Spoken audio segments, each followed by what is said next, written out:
So there's three presentations here, and I'm going to try and do it maybe in about 45 minutes, which will get us back on schedule, but feel free to ask questions and I can jump into things. I don't have that many slides, but there are a lot of fairly tricky details of it, so it's the type of thing where I welcome questions and can easily go into more detail on it. So we're going to start off with a section on the proxy and the reformatting. And the first thing that's interesting about this is that we actually are not providing a proxy. We call it the proxy, but if what you're thinking of is something that's designed to be the firewall interface between an internal subnet and the open subnet, that's not what we've designed, it's not what we're trying to sell. Instead, what we call the proxy is something that will provide content reformatting, walled garden sort, both whitelist and blacklist, and has a very highly optimized cache, and it actually is caching the reformatted data. So it is a caching service that has been optimized for TVPAC server and client. And I'll go into more details on all of these. On the content reformatting, there are several things that you want to do with content reformatting.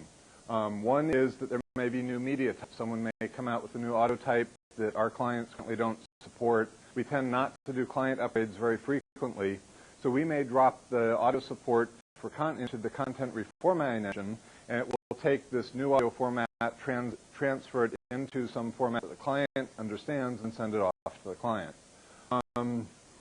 We'll also use it to change existing content for band purposes. There aren't any sites that still have large TIFF files on them, but when we run into those sites, we'll take it, repackage it as a JPEG, and send it on down. So you just lower the bandwidth. And even on a cable modem environment, bandwidth is still a shared resources among other people. You may have limited bandwidth depending on how your cable modem is set up and how much you're paying your cable company.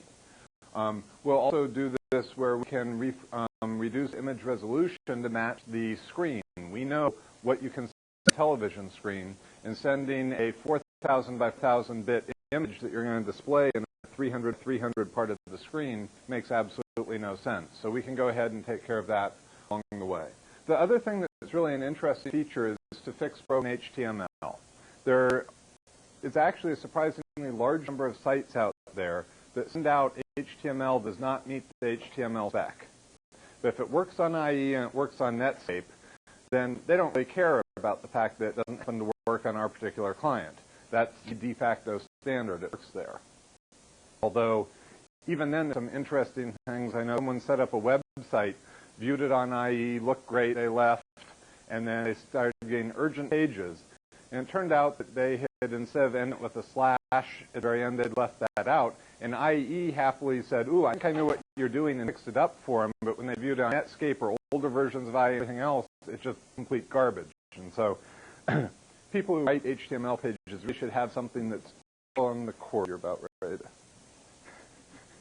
Should really have something to view it with, something that's not trying to make up for all these broken web pages. But in any case, when you run into a website with these broken pages, and it's something that causes our client to incorrectly display stuff, we can have the proxy look at that HTML stream, rewrite it, make it obey the standard, and then send it on down to the client.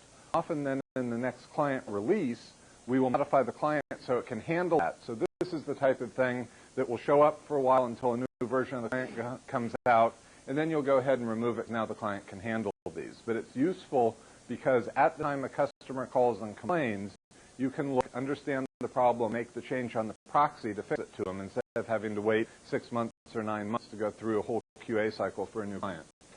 The other thing we can do is actually improve some of the HTML code as it goes by. So for instance, one of the things we can do is add some image hints and things like that.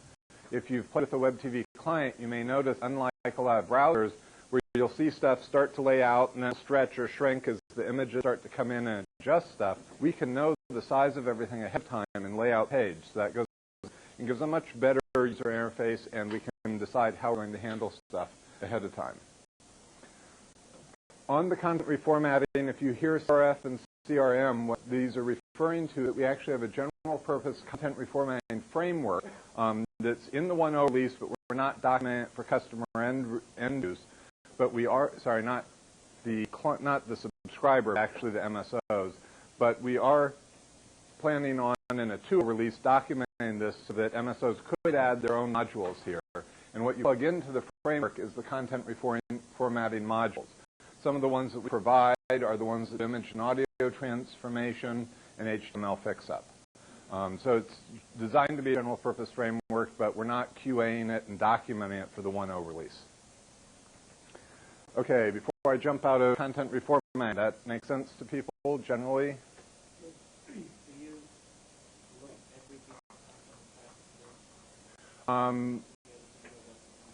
We will look at every piece of content in terms of the data type to see if it's one we want to do something with. So, for instance, if we're not going to change a JPEG, then we won't look at recognizing it's a JPEG and passing it on. For the HTML, we actually will look at the HTML stream as it goes, although we can do it on a site-by-site basis. So we can say, well, we know this site is sending broken HTML. So we don't have to overload the proxies where they're parsing every page from every site. So we could, that tends to overload the server. We tend to do it specific things where we'll say fix up the HTML from this site, and then it watch everything that comes from that site and fix it up. Others it will just pass straight through. That's done by the NetOps of the MSO. And so we will talk about on the one that does HTML fix-up, how you could edit that and add things to the bad list and tell it how to fix it up. On to walled garden. This term, I'm not sure if we can officially use a marketing term because some companies seem to think that it's important to them, but I like it because it describes what's going on, so I'll use it, and you guys can decide what you want to call it. In a walled garden mode, you route all internet traffic through the proxy. Our clients do have the ability to talk directly to different sites. If they do that, they of course lose content reformatting, and they will also bypass any walled garden interface put in. We tend to, if someone is supposed to have access to the internet, tell them to go through the proxy first. If that fails, let them go directly to the site, just because we think it's better to get something where it might not be perfect than nothing at all. If you're actually in walled garden mode, you can tell the client that they have to go through the proxy when they're talking to any outside site. When you do that, when the client talks with the proxy, it knows the capabilities of the subscriber on that client through the ticket. And I'll talk a little more in detail about the ticket and what's in it later on in the presentation. So based on that ticket, it knows the capabilities of that subscriber, and then it has lists of valid sites. So for instance, it might have a list of kid-safe sites. And if your ticket said that you were restricted to kid-safe sites, it would then look at the URL you were going to, see if it was on that white list. If it is, you get to it. If it's not, you're blocked and you can't get to that site. You could also use that for an email, which is, I think, what AT&T was calling it for a while. I think they've changed the name again, where you have something where a subscriber who's not paying as much, or maybe for free, had access to a limited number of sites, Bank of America, Barnes & Noble, Amazon.com, but then if they wanted to get full internet access, they'd have to pay some extra money and could go out the world. So again, you'd set up this list of sites that they could go to, and then if they tried to go outside of that, proxy would return a message, in effect saying, you're trying to leave the walled garden, click here. If you want more info, they click here and they get a page that says, gee, for only an extra $10 a month, you can have full internet access. So this is the upsell that we want to include as part of the walled garden support. We also have the blacklist capability. So for instance, sometimes you want to have stuff in a surf watch mode, where you want to say, in general, I want my kid to have full access to the internet. As National Geographic adds a new site, if it's not on whitelist, they'll still be able to go to it. But in particular, I don't want them to go to all the X-rated sites. So Surfwatch is a company that actually maintains a list of sites that they think is not appropriate, and the proxy will block you from going to any site that's not on that list. If it's not mentioned, you can go to it. So this is not as safe as the kid-safe mode, because if a new porn site comes up, until it gets added to that blacklist, someone could visit. But it's a pretty good job of filtering out sites that people find inappropriate. So I'm just pointing out we have both whitelist and blacklist capabilities of proxy. So in TV server, we're reselling some form of Surfwatch data, or? So in TV server, we will provide a general mechanism that they can pull in that data. We will recommend they do it from a third-party company, and we will say that we do it with Surfwatch. I believe we actually have a contract where we can give them a limited time period when they get SurfWatch for free. Beyond that, it's their responsibility to negotiate with SurfWatch to go ahead and get their own feed. There's APIs for that, so that if they wanted to make up their own list, they just plug it in. Right. I mean, it basically turns out if you give a text file with a list of all the URLs, we'll stick it in and then put it into our own internal format.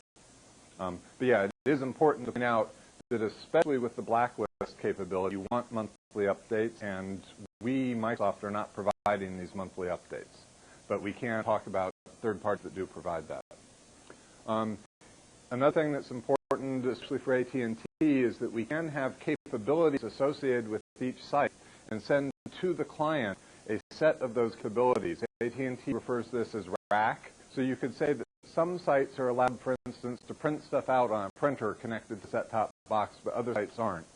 So you could have finer grain access control over what sites can access what client functionality. This is sort of a general purpose mechanism, and AT&T hasn't figured out exactly what they want to do yet, but they want to support it. So the proxy will be able to go ahead and support that. Walled garden, that fine for everyone? This is all included in 1.0. This is all included in 1.0. So fine grain is not a function of the browser. It's a function of the proxy. Right. It's a function of the browser and that the browser enforces it, but how does the browser know what capabilities to allow or not allow? Okay. So the proxy is a central site that knows where the client is where the browser is attempting to go to, and then we'll say, okay, you're trying to go to Barnes & Noble. Here are the fine-grained access for Barnes & Noble. Give that back to the client. You could envision that all of that got downloaded to the client when it first came up, but since that list might be rather large and the client might have a lot of memory, the proxy is the logical place to do it, because you don't want Barnes & Noble sending that list, because they could say, oh, I want to have every capability and just call the check boxes. So the proxy is the place that the MSO controls, where they can go ahead and adjust that and have it go to the client. Other stuff on walled garden. Okay. So moving right along on the cache. This is a highly optimized cache. In the U.S. service, it goes up to millions of users. It doesn't do a million users on one cache, but it does have distributed caching capabilities. I don't believe that's necessarily going to be in our 1.0 release, but it is something that we will support in the future, and we're trying to get in 1.0 and see when it makes it or not. In that case, you could actually have group proxies, and the clients would share the space among all the different proxies. But it is something that we're testing right now in the lab with millions of objects. It really is designed to be a large-scale caching object. And one of the main advantages of this, and one of the reasons why if people ask you, why aren't you just using Microsoft Proxy or some other proxy, is that we actually capture the data after it's been transformed. So that way you don't have to reapply the transformation each time someone's trying to look at a piece of data. There's nothing to say that you couldn't have another proxy serialized with this, so you pre-staged data on that proxy, or you had that available to larger users. There's all nothing that would prevent you from having parallel proxies. If you have both PCs and set-top boxes on the same cable network, you would probably point, or you would have to point all of the PCs at a general purpose proxy and the set-top boxes at our proxy. So even if someone already has proxies that they're using for PCs, those proxies aren't wasted. Still need them for the PCs. They still need to be part of their network. They would need to add additional capabilities anyway if they start adding set-top boxes. And what we're saying is use our proxy because it's designed to work with our client. We are talking with the proxy team up in Redmond about adding some of the capabilities Microsoft Proxy. In the future, I could see that happening, but for right now, for the 1.0 release, this proxy works with our clients, provides all these capabilities. Do we used to have statistics web TV service that are really good for marketing, like the 50% hit rate on the cache, which is really important in international because a lot of the content comes from the U.S. Do we have any sense for, as the U.S. service has gotten bigger, whether proxy caching is still as efficient? We check that. Okay. So one of the questions is, what sort of data do we have on how efficient our cache is? In the past, we've had very good data from your service. I think we could get similar data. Maybe Prashant can follow up on that and let people know. We certainly still have all of that data available, so we should just check and see what the current numbers are. And then how does this work with active server cases? That's what other people say. Well, So on active server pages, you wouldn't be caching them, but notice, or you wouldn't cache in the actual page. Any images, things like that, you'd be caching. So of course, depending on how much HTML it's generating, the caching itself of the HTML pages may or may not be as efficient, but any proxy is going to have that same problem. You still want the larger images, the audio, things like that. One of the things we've talked about is even pushing stuff out the caches closer to the head end, things that you think people want to do. If you expect streaming video is going to be the wave of the future, you may want to pre-stage it yourself. So I think the fact that we're not caching the HTML from an ASP page, sure, it'd be nice to do, but can't. So, okay, so finishing up on the proxy and my initial statement that it's not a proxy, what I was putting there is that it's not really designed for the traditional firewall proxy duties. So we haven't set it up. There are multiple network taps, and you have one tap on the open subnet, one tap on the closed subnet. We haven't done a lot of additional security verification. This is a machine that you'd want to be putting on the open subnet. There's a bunch of stuff like that we have done. But note it's useful even if you don't have a closed subnet for its caching capabilities, walled garden support, its ability to do content reformat. If it was inside the firewall, we would tend to recommend that it's really the duty of the network infrastructure to set it up such that this would work. So you'd go ahead and set up your routers, for instance, the proxy machines could connect out through the firewall, but all the other machines couldn't. And again, this outbound connections, then you have to do the additional security verification. That work in terms of the security of your firewall is done by network routing equipment that was designed to do it.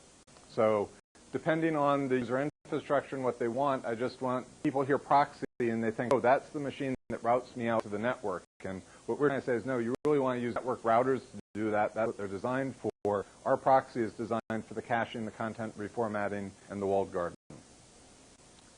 Other questions on proxy before I move off it? Yeah. So that would be a lot more explanation for somebody who wasn't very technical about our version of proxy versus their idea of proxy. Right. Is the proxy can mean many things, which is what we mean. Exactly.